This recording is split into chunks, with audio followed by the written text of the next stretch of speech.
Président, Heidi Raijin, une survivante de la tuerie de l'école polytechnique, déplore l'hypocrisie du gouvernement conservateur qui, d'une part, commémore la tragédie, mais d'autre part, tente de démanteler le registre des armes à feu. Permettez-moi de la citer. C'est une gifle à la figure des victimes de Polytechnique, ainsi que de toutes les victimes d'armes à feu. Qu'attend la ministre de la Condition féminine pour intervenir auprès de ses collègues qui tentent de démanteler un registre qui contribue pourtant à prévenir la violence faite aux femmes?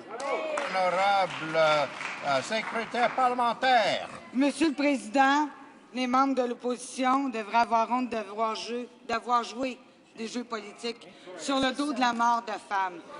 La violence faite aux femmes est inacceptable. Il faut briser le silence, il faut briser la chaîne de la violence, et ça sur toutes ses formes, qu'elles soient physiques, qu'elles soient verbales, qu'elles soient psychologiques. La violence est inacceptable sous toutes ses formes, et nous travaillons en ce sens avec toutes les femmes du Canada et du Québec pour que les femmes soient capables de se lever debout. L'honorable député de Gênes-Lebert à l'ordre. Monsieur le Président, ce ne sont pas des politiciens qui dénoncent ce gouvernement, ce sont des survivants de la tragédie de Polytechnique. Ces femmes-là ont plus de courage dans le bout de leur petit doigt que dans tout le caucus conservateur réuni ensemble.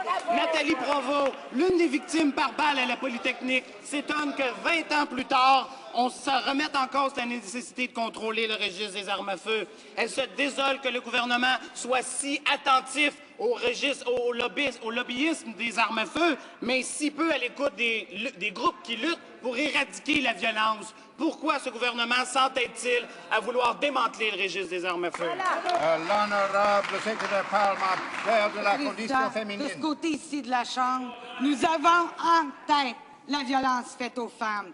C'est pourquoi nous avons introduit plusieurs législations pour garder nos communautés, je dis bien nos communautés sécuritaires, incluant celle pour mettre fin à la condamnation à l'emprisonnement avec sursis pour des crimes sévères tels que les infractions d'ordre sexuel. Monsieur le Président, de ce côté ici de la Chambre, on se tient debout pour les femmes du Canada.